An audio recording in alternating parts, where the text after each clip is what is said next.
మోషే అనే నాయకుడు ఉండేవాడు, యెహోషువ అనే నాయకుడు ఉండేవాడు, కాలేబు అనే యుద్ధవీరుడు ఉండేవాళ్ళు. వాళ్ళు అద్భుతాలు జరిగించుకుంటూ ఆ యొక్క ఐగుప్తు నుంచి సముద్రాలు, నదులు, ఎడారులు, అరణ్యాలు దాటించుకుంటూ ఈ పాలు తెల్ల ప్రవహించే దేశానికి మనల్ని నడిపించారు. స్తోత్రం కలుగును గాక. మన దేవుడు మామూలు దేవుడు కాదు. గద్ద రెక్కల మీద మోసుకొచ్చినట్లు పగల మేఘస్తంభంగా, రాత్రి అగ్నిస్తంభంగా కాపాడుతూ ఆయన ఇదిగో మన చెప్పులు తెగిపోకుండా, బట్టలు మాసిపోకుండా 40 సంవత్సరాలు పోషించుకుంటూ ఇక్కడికి తీసుకొచ్చాడు. స్తోత్రం కలుగును గాక. 40 సంవత్సరాలు మన్నా కురిపించాడు. 40 సంవత్సరాల కాలంలో మారాన్ని మధురంగా మార్చాడు. 40 సంవత్సరాల కాలంలో శత్రువులు అందరినీ కూడా హతమార్చాడు.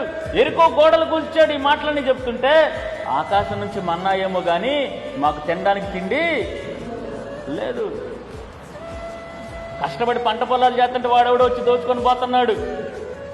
ఎంత తిన్నా ఆకలి తీరట్లా, ఎంత దాగిన దాహం తీరట్లా, ఎంత సంపాదించినా సరే చినిగిన సంచిలో 20,000, 30,000, 40,000, 50,000 మా కుటుంబంలో అందరు పనికి వెళ్ళే వాళ్ళే కానీ రూపాయి కూడా. ఇప్పుడు వాళ్ళ పరిస్థితి అదే. మేము పంటలు పండిస్తున్నాం కానీ మా నోటి దాకా రాట్లా. విద్యోని మంచి యవనస్తుడు, న్యాయాధిపతి, ప్రార్థనాపరుడు, దర్శనాలు చూసేవాడు. అలాంటి వ్యక్తి ఏం చేస్తున్నాడు అని అంటే అందరిలా కాకుండా వెళ్ళిపోయి దాక్కొని గోధుమలు జల్లించుకుంటా ఉన్నాడు.